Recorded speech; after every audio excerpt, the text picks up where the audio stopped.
Então, uma boa tarde para os que ainda estão da parte da tarde, uma boa noite para os que já terminaram o seu sábado. Que Deus vos abençoe a todos. Obrigada por terem escolhido estar conosco. São todos muito bem-vindos. Que bom que estamos ainda mais a entrar na sala. Vamos então para a nossa 12ª palestra do nosso estudo do Grande Conflito. E antes mesmo de começarmos, vamos curvar as nossas cabeças para uma oração. Eterno Deus, Pai querido, louvado e santificado seja o seu nome, porque o Senhor é muito bom. O Senhor nos deu um sábado maravilhoso, falou conosco, falou ao nosso coração, falou ao nosso espírito, nos permitiu estar na companhia, na presença de irmãos tão queridos, que ocupam um lugar tão especial no nosso coração. Muito obrigada, Pai. Nós ansiamos que esta separação termine. E isso sabemos que vai acontecer definitivamente com a vinda de Jesus. Por isso, nós oramos, venha o seu reino, mas também seja feita a sua vontade, assim na terra como é no céu. E para isso, nós precisamos conhecer a sua vontade. O Senhor nos deixou revelada essa vontade para que nós a possamos cumprir e sermos as pessoas mais felizes do universo. Obrigada, Senhor, por nos ter escolhido, por nos ter chamado para este grupo de estudos, por nos ter juntado aqui com este propósito. Sabemos, ó Pai, que é do seu desejo que os seus filhos se reúnam e se unam, não pela pressão da guerra ou de outras adversidades, mas que se unam para buscar a sua face, para buscar conhecer o Senhor mais de perto. Por isso, Pai, por favor, que o seu bom Espírito esteja aqui e fale conosco esta noite, em nome de Jesus. Amém. Amém. Ora, muito bem, vamos então para a continuação do estudo do livro O Grande Conflito e desta vez vamos, como sabem, para o capítulo 23, que tem por título O Santuário Celestial, Centro da Nossa Esperança. E efetivamente é assim. Porquê? Porque santuário, ou melhor, foi no santuário que o pecado começou. Sabiam disto? Foi no santuário. Porquê? Porque foi com um ser que estava diretamente no santuário, no lugar santíssimo. Começou com um anjo que conhecia a lei, que sabia qual era o espírito do reino de Deus, que sabia e estava e participava, um ser que nós sabemos, Lúcifer, que participava dos concílios. E o Criador, que não precisava fazê-lo, mas ele permitia que estes anjos e os governantes de outros mundos, não é? Estivessem reunidos e o Criador ouve-os, consulta-os. Não é impressionante que o Criador, que pode todas as coisas, esteja a consultar seres que ele próprio criou? Mas é verdade, o Senhor tem em consideração a opinião, a nossa opinião também. Então, como o pecado fez uma separação... Ah, deu! A mulher está falando. Oi? Oi, Neide, fica calada. Não entendi nada. Como o pecado fez separação entre nós e Deus, o que é que acontece? Não era da vontade de Deus que nós permanecêssemos separados. Então, ele, desejando vir viver entre nós como povo, mas o objetivo dele, isso era uma imagem, era uma ilustração. O povo de Israel não entendeu isto, mas o desejo de Deus era habitar em cada um de nós. Então Deus vai nos ensinar como é que isso pode acontecer, ou melhor, ele criou um plano e nos deu a conhecer esse plano para que, irmãos, escutem isto, para que nós colaboremos com ele num processo chamado num caminho para podermos estar em condições de voltar a conseguir estar na presença dele sem sermos consumidos. Ou seja, o livro de Hebreus, capítulo 12, diz que Deus é um fogo consumidor. É um fogo consumidor, mas é para o pecado. E Deus não quer consumir-nos. Então, se ele é um fogo consumidor para o pecado, de maneira nenhuma nós poderemos chegar à presença de Deus com pecado, sem sermos consumidos. Isto faz todo o sentido. Logo, aqueles que pensam e afirmam que nós iremos pecar até à vinda de Jesus, podem ter a certeza que vão ser consumidos pela sua glória. Porquê? Porque não estarão glorificados. Mas aqueles que seguem o caminho e colaboram com Deus no processo decidido por Deus para nós alcançarmos uma condição que nos permita estar na sua presença, todos esses vão alcançar, vão passar por 3 estágios: a justificação, a santificação e a glorificação. Tudo isto aqui nesta terra. Tudo isto nesta terra, irmãos. E então, como é que Deus nos revela isso? Através de um desenho.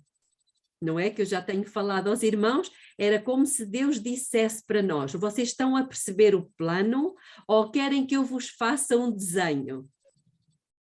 E Deus fez um desenho. E qual é o desenho? O desenho do santuário. E, portanto, foi no santuário que o pecado começou, irmãos, e é no santuário que o pecado vai ser eliminado. O problema do pecado começou e vai terminar no santuário. Portanto, nós precisamos conhecer tudo isto para quê? Não que sejamos obrigados, mas para podermos colaborar com Deus.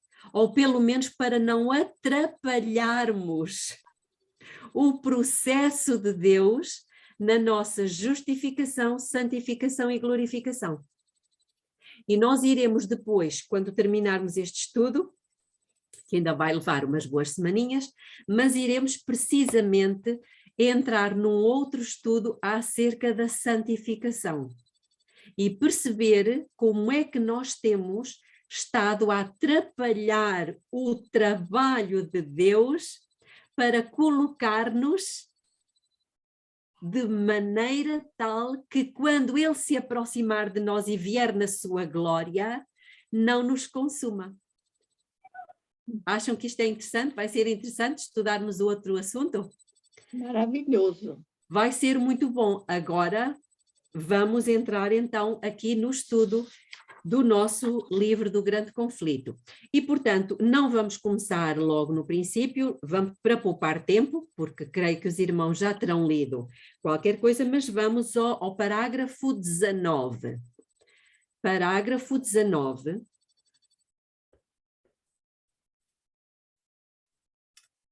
Que começa assim. No templo celestial, morada de Deus, acha-se o seu trono, estabelecido em justiça e juízo. No lugar santíssimo está a sua lei, a grande regra da justiça pela qual a humanidade toda é provada. E depois reparem que diz aqui uma coisa interessante. A arca que encerra as tábuas da lei encontra-se coberta pelo propiciatório. Portanto, temos aqui 2 coisas. Fazem parte do mesmo móvel, mas elas são 2 coisas distintas. Uma é a arca, a outra é o propiciatório. O que é o propiciatório? Ok, é onde se faz propiciação, mas o que é o propiciatório? Não é nada mais, nada menos do que a tampa. A tampa tapa, cobre. Isto diz-nos alguma coisa? Misericórdia. Misericórdia é o que cobre uma multidão de pecados. Mas então agora vejam o que diz. Assim se representa a união da justiça com a misericórdia no plano da redenção humana. Então temos aqui duas coisas, a arca e o propiciatório. A Alice já descodificou uma coisa, que é a misericórdia, representado pela tampa.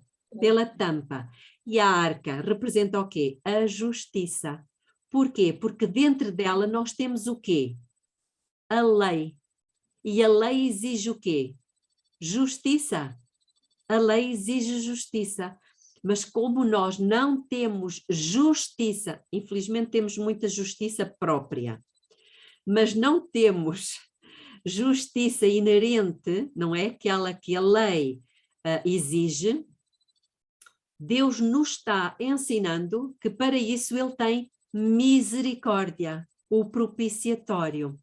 Eu gostava que os irmãos agora abrissem as vossas Bíblias no livro de Tiago.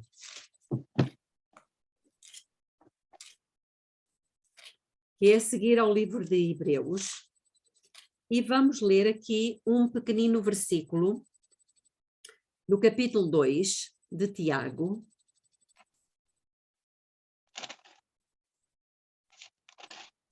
Vamos ler, nós conhecemos os textos, mas vamos ler o versículo 12, que diz o seguinte: falai de tal maneira e de tal maneira procedei, como havendo de ser julgados pela lei da liberdade. Ora, estamos a falar aqui da arca, certo? Estamos a falar de justiça. Versículo 12 fala de lei. Isto tem a ver com juízo, já estamos a ver aqui, devemos de ser julgados pela lei da liberdade, que está dentro da arca. Mas depois, no versículo 13 diz assim, porque o juízo será sem misericórdia para aquele que não usou de misericórdia. Isto é muito grave. E depois diz, a misericórdia triunfa sobre o juízo.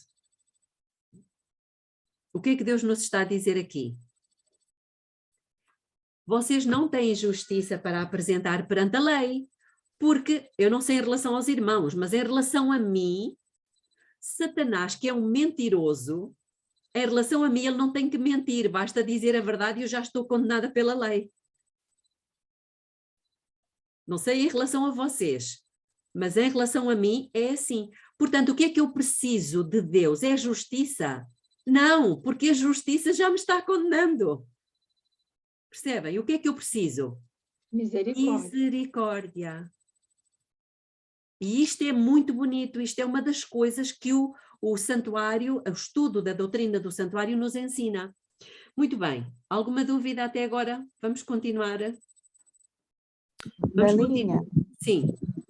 é interessante o que você disse, porque muitas vezes a gente sabe que existem outros irmãos e outras denominações, deixa eu abrir a câmera aqui para vocês me verem, que não crê nisso, que acha que a justiça é suficiente, né? E infelizmente não é. A gente tem que realmente buscar a misericórdia de Deus e viver uma vida mais consagrada. Porque quando a gente tem essa segurança que é só isso, né? A gente acaba também não se sacrificando em fazer as mudanças que levam ao caminho da santificação, que é uma das fases do... Portanto, nós sabemos que é pelas muitas misericórdias de Deus que nós não somos consumidos. Porque se nós fôssemos colocados face a face com a lei, ninguém tinha qualquer hipótese. Ninguém. Estaríamos todos condenados. Por isso, porquê? Porque não temos justiça. Por isso é que Jesus é a nossa justiça. A nossa inocência, irmãos. Nós precisamos dele a cada instante. Ok, vamos avançar.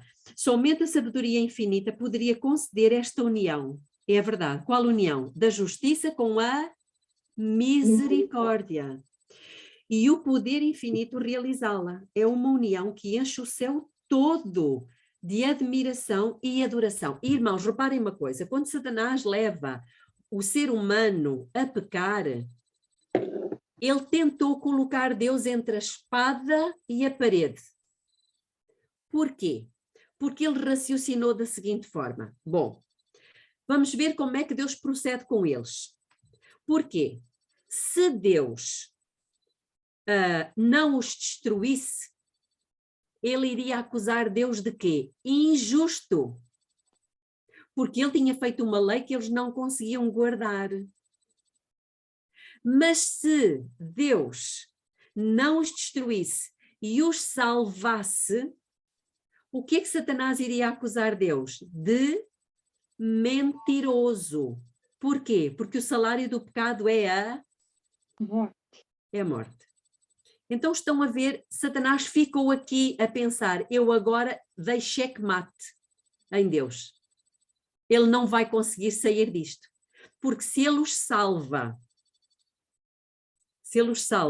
ele é mentiroso. Se ele os condena, ele é injusto. Percebem? Só Deus para conseguir conjugar a justiça com a misericórdia. Ou seja, ele não foi mentiroso porque o pagamento foi feito, o salário do pecado foi pago ou não foi? Foi, porque os pecados não se perdoam, irmãos. Os pecados pagam-se. Eles têm um preço. E quem pagou foi Cristo. E, por outro lado, portanto, estão a perceber o raciocínio. E, por outro lado, ele, ao morrer, permitiu-nos ter vida. Porque fez uma troca. A justiça que era minha por direito, porque eu não pequei, eu concedo a todo aquele que crê. Mas o pagamento que eles deveriam receber, eu vou sofrê-lo, eu mesmo. Então Satanás ficou de boca aberta. Só podia ficar, porque Deus tem solução para tudo. O nosso Deus é espetacular, já repararam? Então, o santuário vai nos detalhar tudo isto. Mas hoje não vamos fazer o estudo detalhado do santuário, vamos apenas aplicá-lo aqui neste sentido do grande conflito. Os querubins do santuário terrestre, olhando reverentemente, os irmãos por acaso sabem o que é que se encontra normalmente nas imagens que nós vemos do lugar santíssimo? O que é que se encontra? A Arca da Aliança. Certo. E como é que é a arca? Os dois em cima da arca, mas eles deveriam estar do lado. Irmãos, todas as imagens, ou praticamente todas as imagens que nós encontramos do lugar santíssimo, da Arca da Aliança, elas têm os querubins com muitos erros. Primeiro, eles encontram-se de joelhos, e a Bíblia diz que eles não estão de joelhos, eles estão de pé.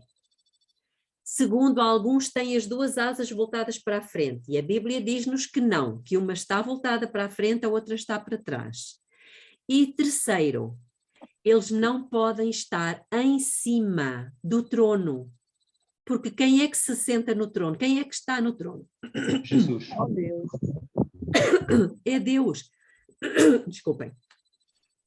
Então, onde é que devem estar os querubins? A Bíblia diz que eles estão nas extremidades.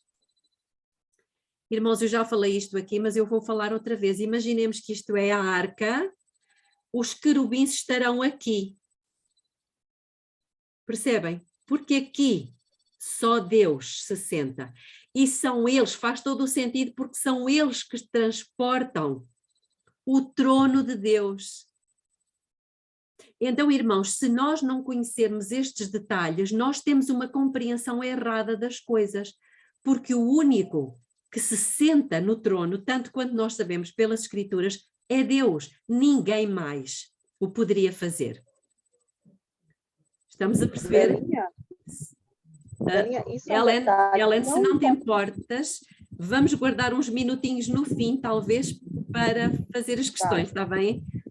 Ok, então aqui diz-nos claramente que os querubins do santuário terrestre, olhando reverentemente para o propiciatório, representam, aqui está o significado destes querubins, representam o interesse com que a hoste celestial contempla a obra da redenção.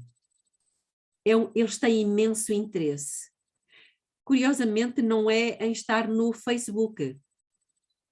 Irmãos, o interesse dos querubins não é o Facebook, não é o TikTok, não é o Instagram ou o Twitter. É o quê? É a obra da redenção. Da redenção de quem? Dos humanos. Da nossa. Então, irmãos, será possível que os mais interessados na sua própria redenção são muitas vezes os que menos se interessam por ela? Será possível isto? Este é o mistério da misericórdia a que os anjos desejam atentar. Que Deus pode ser justo ao mesmo tempo em que justifica o pecador arrependido e renova as suas relações com a raça decaída. Que Jesus pode humilhar-se para erguer inumeráveis multidões do abismo da ruína e vesti-las com as vestes imaculadas da sua própria justiça, a fim de se unirem aos anjos que jamais caíram e habitarem para sempre na presença de Deus. Irmãos, é ou não é possível isto? É possível. Quem é que acredita que é possível? O que Deus nos está a dizer é isto: se vocês acreditam, mostrem. Mostrem pelas vossas atitudes que vocês acreditam. Porque a fé, se nós acreditamos é porque temos fé, a fé, se não tiver atitudes, se não tiver obras, é morta. Irmãos, temos que demonstrar ao universo que acreditamos nisto que nós acabamos de ler. Bom, mas vamos dar um saltinho para o parágrafo 25. São 6 parágrafos mais à frente. A pergunta que é o santuário é claramente respondida nas Escrituras.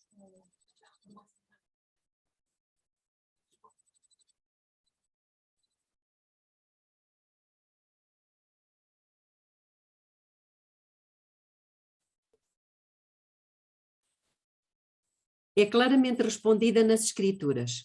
O termo santuário, conforme é empregado na Bíblia, refere-se primeiramente ao tabernáculo construído por Moisés como figura das coisas celestiais e, em segundo lugar, ao verdadeiro tabernáculo no céu, para o qual o santuário terrestre apontava.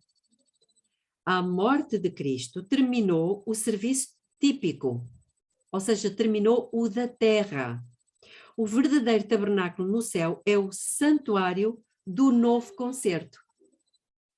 Então, quando Deus faz uma nova aliança, um novo concerto, ele está a dizer o quê? Não é que o velho não fosse bom, ele apenas serviu como ilustração do verdadeiro que está no céu.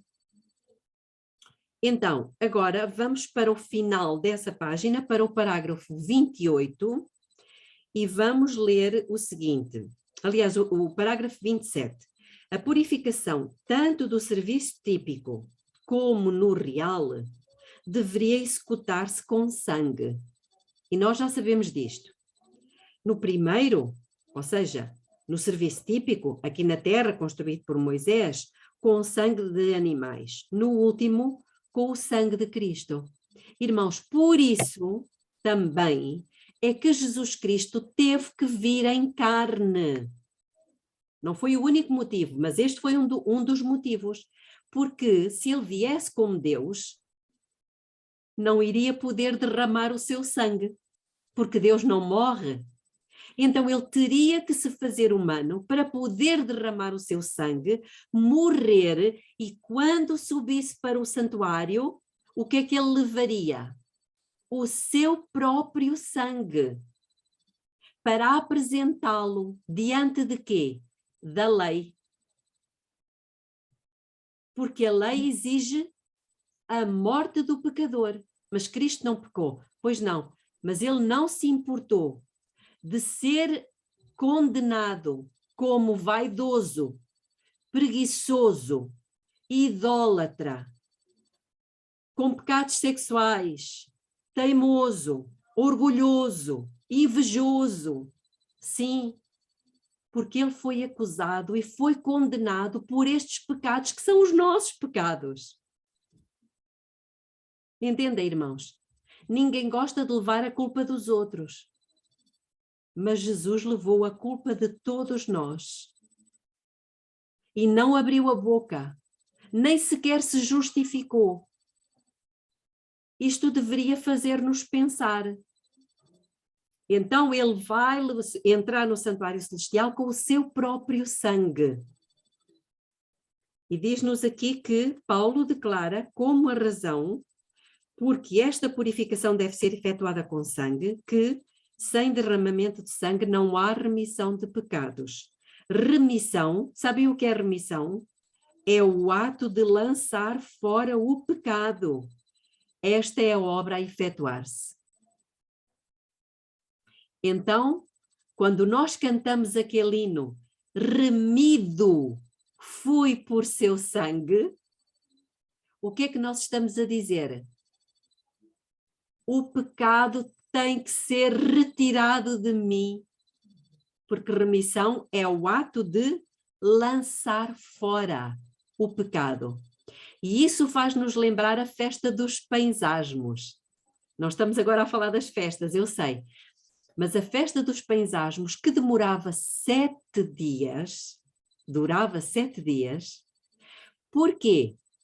Demonstrava que, como sabem, a festa dos pães asmos é a seguir à festa da Páscoa. E a festa da Páscoa representa o quê? A morte de Cristo, o derramamento do seu sangue. Ou seja, cada pessoa que aceita Jesus Cristo, a sua morte, como substituta da minha, a pessoa que crê nisto, Páscoa, o que é que ela tem que se preocupar em fazer depois do batismo? Retirar todo o pecado da sua vida. 7 dias, pães asmos, ou seja, pães sem fermento. E o fermento é símbolo de pecado. Portanto, as pessoas que se batizam, se houver aqui alguém que ainda não foi batizado, saiba que a preparação para o batismo inclui crer no derramamento do sangue de Cristo, Páscoa, mas também inclui a remoção de todo o pecado da sua vida, pães asmos. E infelizmente isto não é ensinado.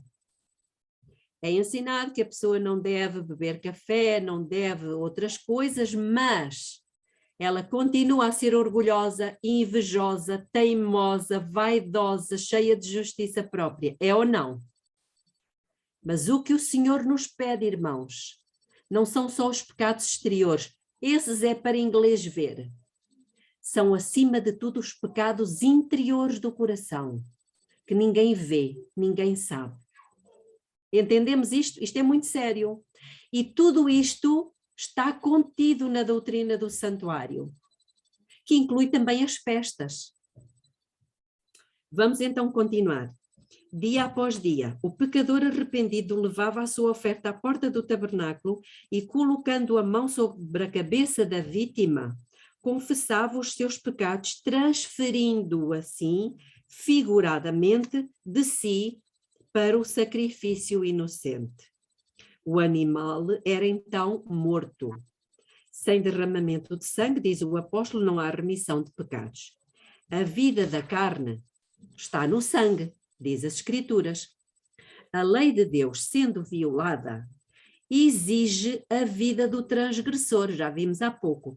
O sangue, representando a vida que o pecador perdera, pecador cuja culpa a vítima arrostava, ou seja, assumia, era levado pelo sacerdote ao lugar santo e aspergido diante do véu, atrás do qual estava a arca contendo a lei que o pecador transgredira.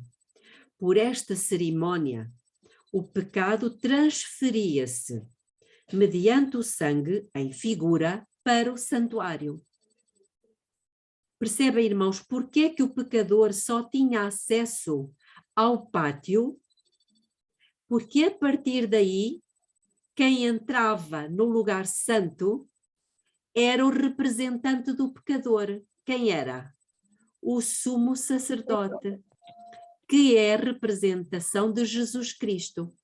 Ou seja, é pela fé que o pecador, ao confessar o seu pecado sobre a cabeça do cordeiro, e é ele próprio que mata o cordeiro, outra ideia que às vezes ouvimos erradamente, que era o sacerdote que matava o cordeiro, nunca foi o sacerdote que matou o cordeiro, irmãos.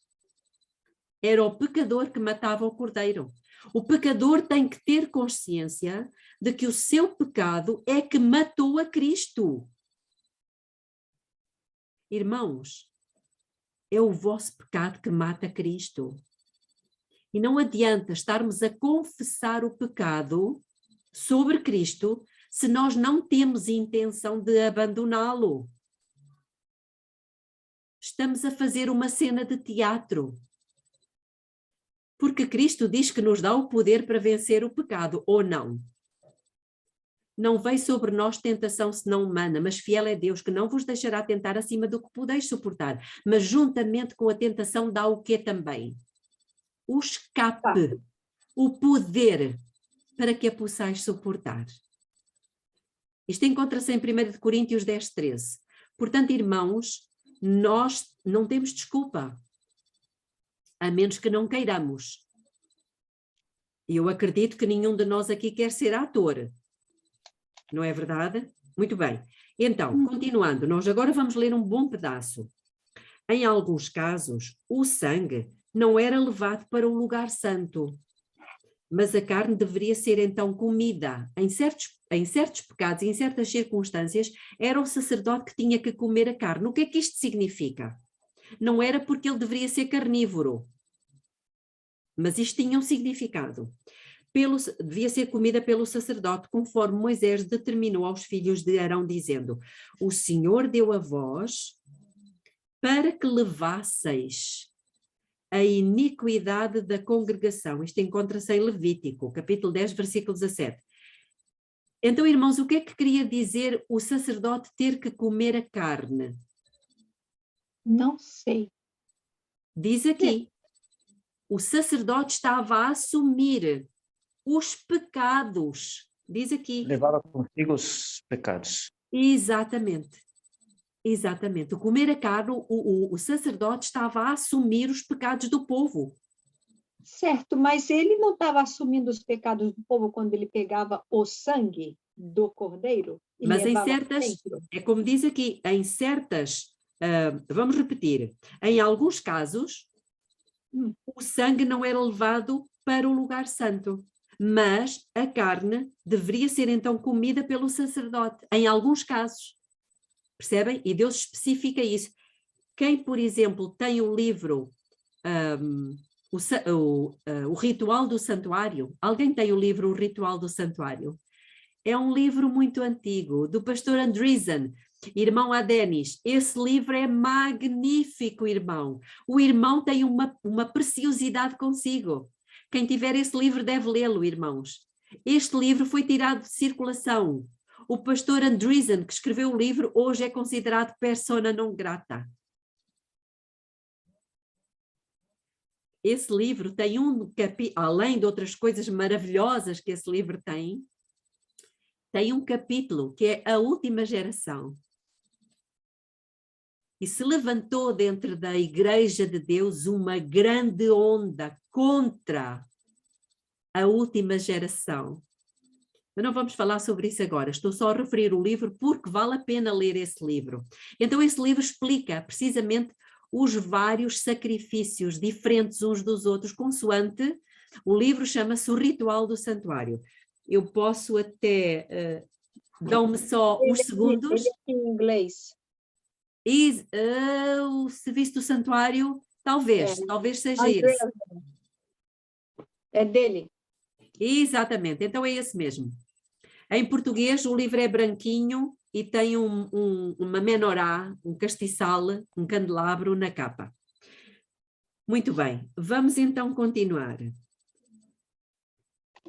Ambas as cerimónias, sim, ambas quer dizer, tanto aquela que o sangue ia ser levado para dentro do santuário, quer aquela em que o sacerdote comia a carne, ambas as cerimónias simbolizavam de igual modo a transferência do pecado do penitente para o santuário. Percebem, irmãos? Eu acredito que os irmãos já terão lido isto num grande conflito. Mas passou. Eu já li isso no Grande Conflito e na Bíblia, mas eu não entendia por que precisava ser dessas duas formas. Muito bem. Porque Então, uma coisa ou outra. exatamente, mas era em determinados casos que agora não vamos aqui detalhar, não é? Por isso é que eu estou a aconselhar a leitura desse livro. Continuando, esta era a obra que, dia após dia, se prolongava por todo o ano. Os pecados de Israel eram assim transferidos para o santuário e uma obra especial se tornava necessária para a sua remoção. Deus ordenou que se fizesse expiação para cada um dos compartimentos sagrados. Isto encontramos em Levítico capítulo 16.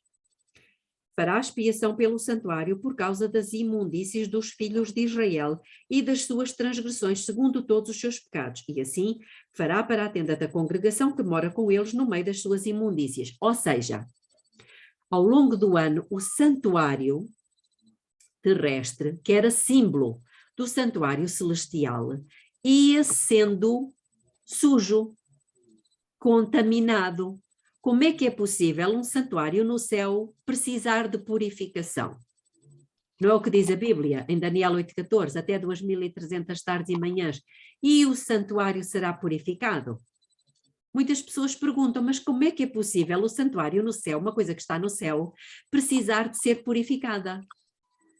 Precisamente porque o que é que contamina o santuário? Os nossos livros, onde estão registados os nossos pecados. Entendem, irmãos? Como eu já falei aqui, neste momento o livro de Deus está na terra, enquanto Deus está no céu. Mas nós, o nosso livro está no céu, enquanto nós estamos na terra. Cada um de nós tem o seu livro, onde são escritos os nossos pecados, mas também as nossas boas obras, mas estamos a falar aqui de pecados. Então, irmãos, quando nós aqui na terra pecamos e depois confessamos, e depois voltamos a pecar o mesmo pecado, e voltamos a confessar, e andamos nisto, o que é que nós estamos a dizer?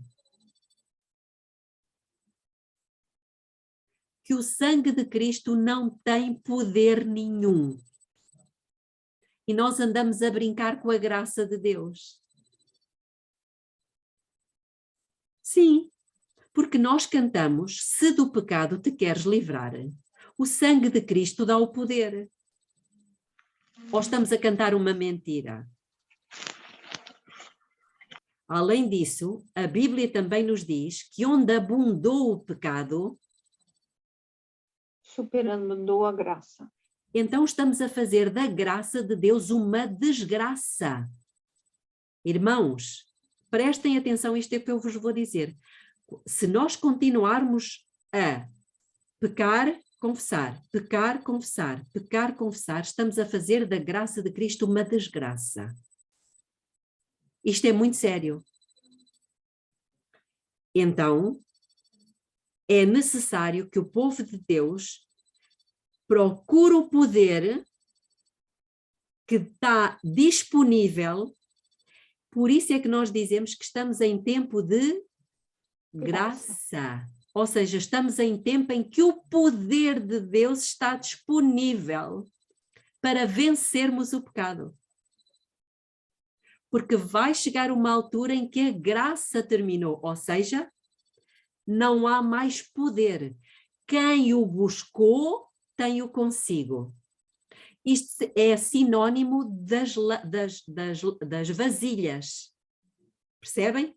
Lembram-se, as virgens sábias, elas não só tinham as lâmpadas, azeite nas lâmpadas, mas elas tinham a reserva nas vasilhas, ou seja, o poder que elas precisam ter até à vinda de Jesus para vencer, ou melhor, para permanecer sem pecado, elas o conseguiram a tempo, enquanto havia graça.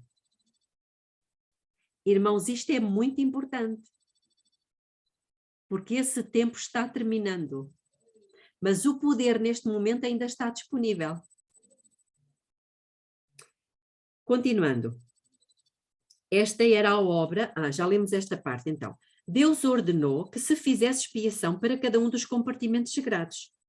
Fará expiação pelo santuário por causa das imundícies. Ou seja, era aqui que eu queria chegar e já me estava a fugir. Portanto, neste momento, quando isto acontecia, significava que no céu iria-se iniciar, no final do ano, uma obra de limpeza, uma faxina no santuário celestial, ou seja, uma remoção de todo o pecado que estivesse lá registado. Mas como o pecado que é registado no céu, no nosso livro, é cometido por nós aqui na terra, quando é que ele pode ser removido do céu?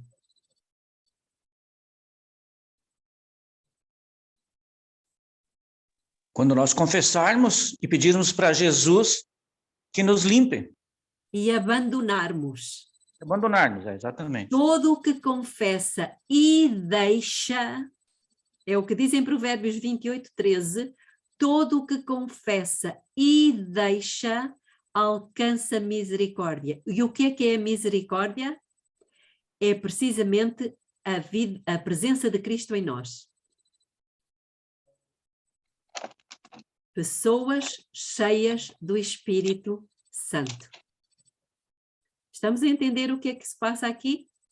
Então, só pode ser concluída, irmãos, isto é importante, só pode ser concluída a obra de purificação do santuário no céu, se na terra Deus tiver um grupo de pessoas que acreditam e que estão a purificar o seu santuário, ou seja, estão a remover todo o pecado com a graça de Cristo. Percebem? Porque, de contrário, Cristo nunca consegue purificar o santuário no céu. Porquê? Porque eu na terra continuo a sujá-lo. Cada vez que eu peco e confesso, eu estou transferindo o meu pecado para o santuário celestial. E estou contaminando o santuário celestial. E se assim fosse, Cristo nunca mais poderia vir à terra, porque o santuário nunca estaria limpo. Percebem o que é que estamos a dizer? Mas Deus, pela graça e misericórdia, nos está mostrando que Ele tem um povo nesta terra que crê que a graça de Deus tem todo o poder para nos dar a vitória sobre o pecado e se estão esforçando em oposição àquilo que aconteceu com Caim. Lembram-se do Caim? O que é que Deus lhe disse? Por que é que está descaído o teu semblante? Se procederes bem, não se há de levantar o teu semblante, não ficas alegre e feliz? Mas se procederes mal, o pecado jaz à porta, à porta. E sobre ele será o teu desejo. Sobre ele, sobre quem? Ou melhor, perdão, sobre ti, estava Deus a dizer a Caim, sobre ti será o desejo de Satanás. Qual era o desejo de Satanás? Era que Caim desse largas à sua ira interior, à sua inveja e fizesse o quê? Pecasse. Matasse o seu irmão. Só que Deus termina a frase e diz assim: mas sobre ele tu deves dominar. Ou seja, sobre o pecado, sobre Satanás, tu deves dominar.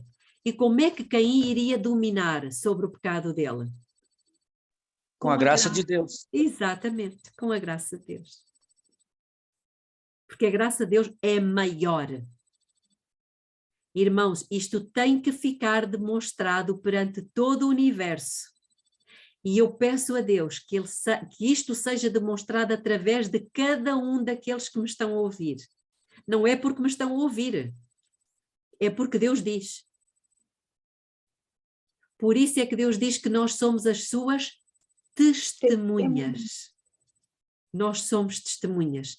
Temos que dar testemunho do que Deus diz que é verdade. Percebem isso, irmãos? Porque uma coisa vos digo, se nós não formos testemunhas de Deus, nós estamos a ser testemunhas de Satanás. E estamos a dizer, não, Satanás tinha razão, é impossível vencer o pecado. Isto é muito sério. Continuando. Muito sério e muita gente se confunde com essa coisa toda, né, Belinha? Exatamente. Lamentavelmente. Exatamente. Mas Deus deu a esta igreja a luz suficiente, irmãos.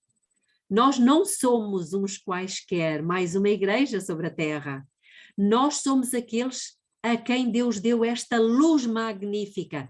E deu-a não foi para ficar só para nós. É para que nós vamos dar estas boas notícias aos outros. És drogado, tu podes vencer a droga. És moralmente ou sexualmente imundo, tu tens poder à tua disposição para venceres. Tu és orgulhoso, tu podes vencer o orgulho. Entenda, irmãos, o que é que Deus nos está a dizer? Boas notícias. Continuando, devia também ser feita expiação pelo altar para o purificar e santificar das imundícias dos filhos de Israel. Uma vez por ano, no grande dia da expiação, por falar nisso, em que festa é que nós estamos hoje? Dia da expiação. Da expiação. Muito bem. Uma vez por ano, no grande dia da expiação, o sacerdote entrava no lugar santíssimo para a purificação do santuário. Foi isto que Jesus fez em 1844. Ele entrou, mas ainda não saiu. Ainda lá está. A obra ali efetuada completava o ciclo anual do ministério. Muito bem. No dia da expiação, 2 bodes eram trazidos à porta do tabernáculo e lançavam-se sortes sobre eles. Uma sorte pelo Senhor e outra sorte pelo bode emissário. O bode sobre o qual caía a sorte do Senhor devia ser morto como oferta, aqui está, pelo pecado do povo.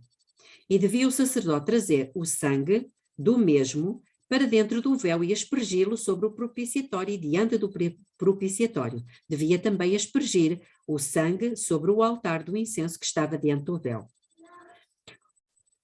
Estão a ver como é que há aqui uma complexidade em tudo isto? Porquê que é tão complexo este tratar com o pecado? Porque o pecado é perigoso.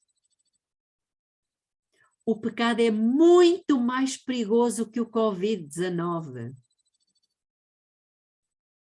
E tanto medo tem o povo de Deus do Covid-19 e tão pouco medo tem do pecado.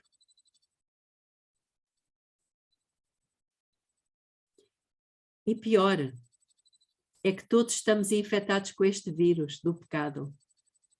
Mas Deus nos dá a solução para ele. Continuando. Arão porá ambas as suas mãos sobre a cabeça do bode vivo e sobre ele confessará todas as iniquidades dos filhos de Israel e todas as suas transgressões, segundo todos os seus pecados, e os porá sobre a cabeça do bode e enviá-lo ao deserto pela mão de um homem designado para isso. Assim, aquele bode levava sobre si todas as iniquidades deles à terra solitária. Irmãos, o que é que isto significa? Todos os pecados que o povo de Deus hoje confessa e deixa, são os únicos pecados que vão ser transferidos do santuário e vão ser colocados sobre o verdadeiro culpado. Porque quem foi condenado como culpado injustamente foi Jesus Cristo, não foi? Mas ele não foi culpado. Então, a culpa, para Deus ser justo, a culpa tem que ser atribuída ao verdadeiro culpado, que é Satanás, que era representado pelo bode emissário. Mas isto só pode acontecer, portanto, os pecados daqueles que tiverem confessado e abandonado. E os outros? Quem é que vai arcar com as responsabilidades deles? Eles mesmos. próprios, eles próprios. Cada um de nós. Sim, irmão, exatamente. O irmão Denis diz, cada um de nós não.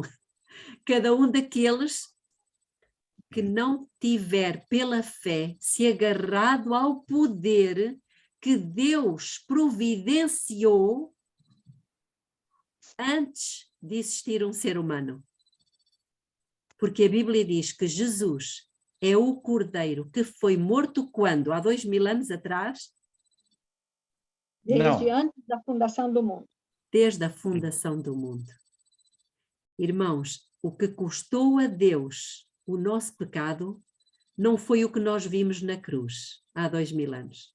O que vimos na cruz foi apenas a manifestação visível, porque o sofrimento causado, ele foi causado por Deus há 6000 anos atrás, desde o momento em que Adão pecou.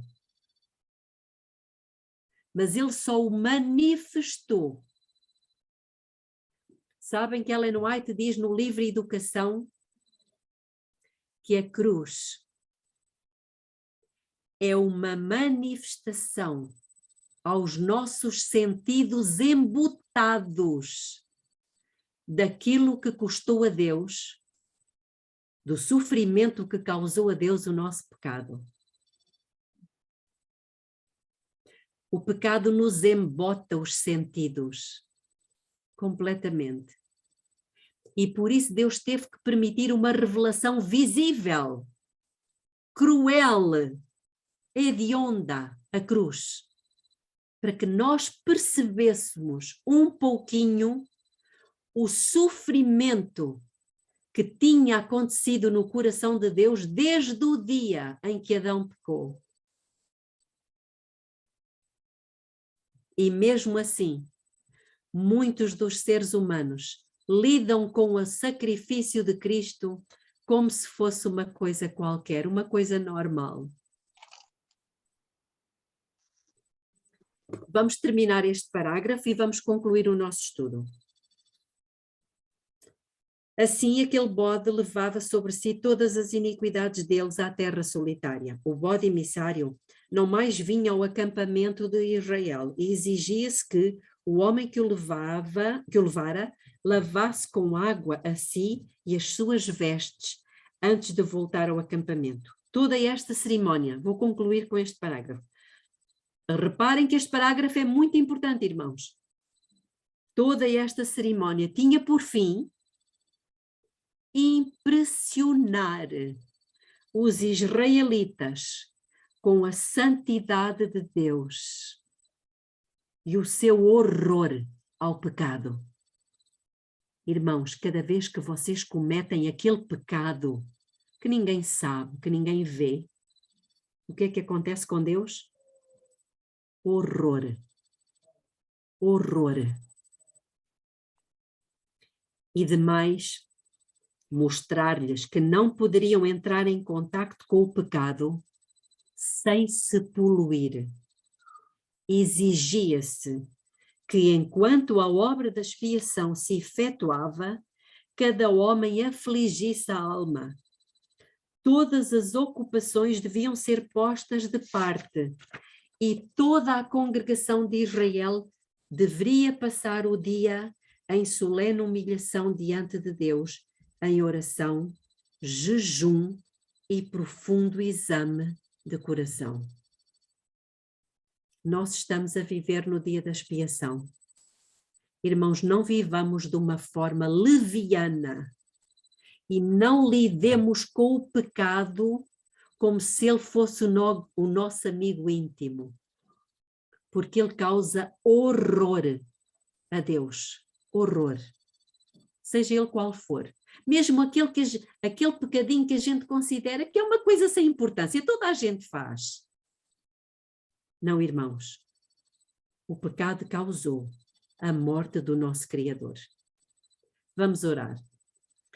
Querido Deus eterno Pai, ó Senhor, eu lhe suplico, nós lhe suplicamos esta noite, por favor, que o Senhor envie o seu Espírito com poder para penetrar a dureza dos nossos corações, a insensível consciência que nós temos, Pai, e nos convença de uma vez por todas do pecado, da justiça e do juízo.